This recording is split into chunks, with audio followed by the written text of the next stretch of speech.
সংবিধান সংস্কার পরিষদের সদস্য হিসেবেই তাদেরকে শপথ পড়ানোর চিন্তা ভাবনা করছে একটি বিশেষ মহল।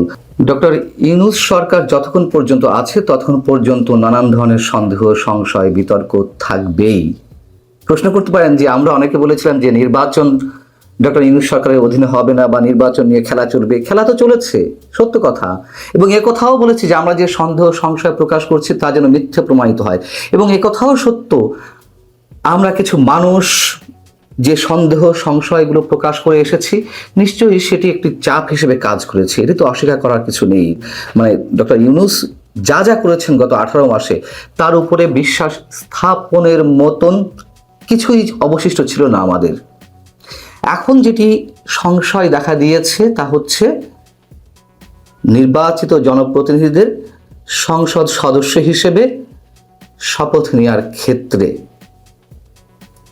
17 তারিখ মঙ্গলবার তাদের যে সংসদ সদস্য হিসেবে সংস্কার পরিষদের সদস্য হিসেবে তারা শপথ নিচ্ছে।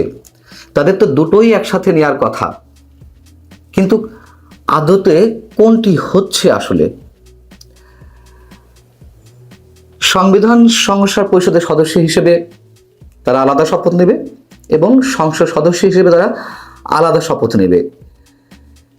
কিন্তু শেষ পর্যন্ত বিএনপি যা বলছে, নানান সূত্র থেকে যেটি জানা যাচ্ছে, তারা মনে করছে বিদ্যমান সংবিধানে যা আছে সেটা অনুসরণ করাই যৌক্তিক। বিদ্যমান সংবিধানে শুধু সংসদ সদস্যদের শপথের কথা বলা আছে, সংবিধান সংস্কার পরিষদ বা এ ধরনের কিছু নেই। যদি সংবিধানে কখনো এটি ধারণ করা হয় তখন এরকম শপথের বিষয়টি আসবে। বিএনপির এই বক্তব্যটি অনেকে মনে করতে পারেন যে এটি তাদের মন গড়া, বা যেহেতু তারা 2/3 আসনে সংসদ সদস্য হিসেবে সংখ্যাগরিষ্ঠতা পেয়েছে, সেক্ষেত্রে তারা কথা উল্টে দিচ্ছে। না, এটাই সংবিধান সম্মত কথা। এখন জুলাই জাতীয় সনদ বাস্তবায়নের আদেশের আইনি ভিত্তি নিয়েও বিএনপি প্রথমে প্রশ্ন তৈরি করেছিল, প্রশ্ন তুলেছিল। গণভোটে যে হ্যাঁ জয়যুক্ত হলো সেটি নিয়েও নানান ধরনের বিতর্ক রয়েছে।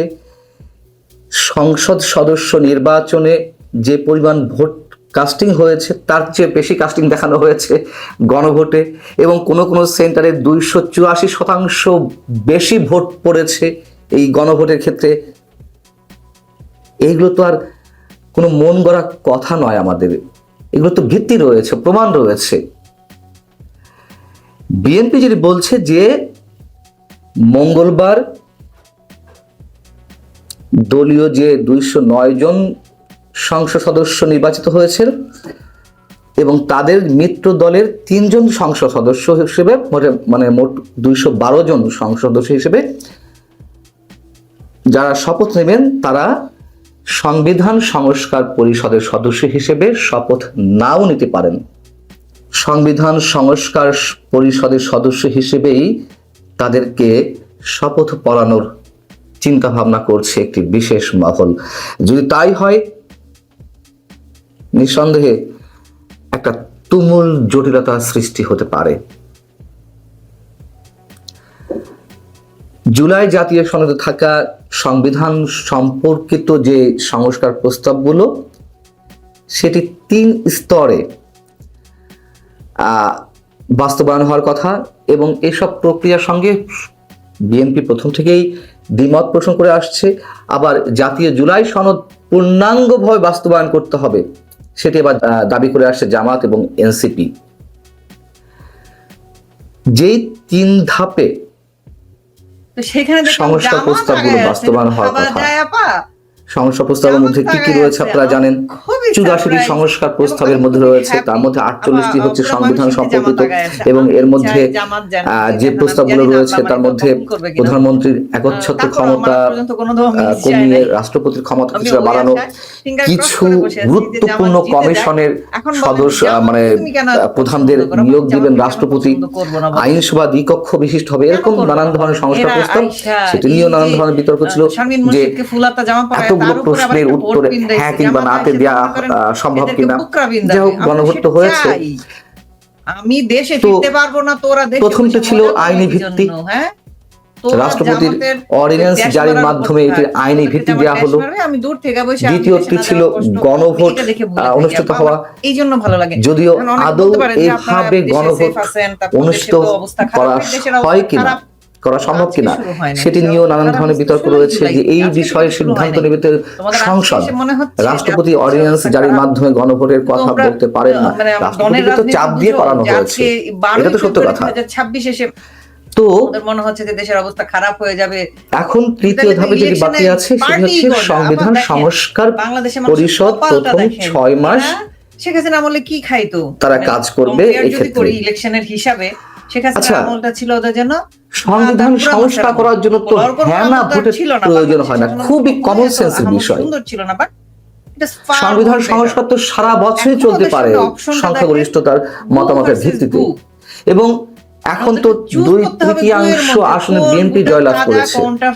তার জন্য আবার এই সংবিধান সংস্কার পরিষদের কি প্রয়োজন আছে? এটি কে বোঝাবে? এইসব উদ্ভট সব প্রস্তাব, উদ্ভট সব মানে যেসব কথাবার্তা তা আসছে, যে ডক্টর আলী রিয়াজ নামে একজন অধ্যাপক আছেন, তার অপোজিশনে কথিত উর্বর মস্তিষ্ক প্রসূত এইসব কথাবার্তা বেরিয়ে হয়ে আসছে।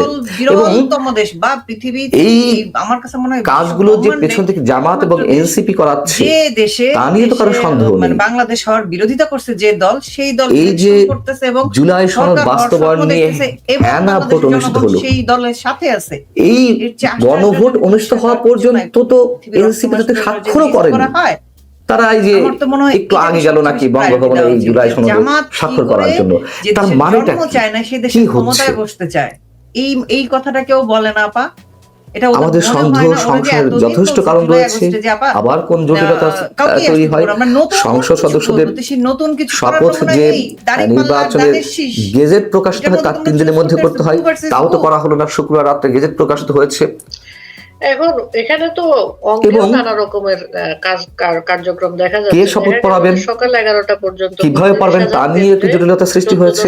9% ভোট পড়েছে দুপুর 12টা পর্যন্ত। এই জন্যই বলছিলাম ডক্টর ইউনূস সাহেব যতদিন সরকার প্রধান হিসেবে আছেন, যতদিন মানে যতক্ষণ ততক্ষণ মানুষের সম্ভবত স্বস্তির নিঃশ্বাস ফেলার জায়গা নেই।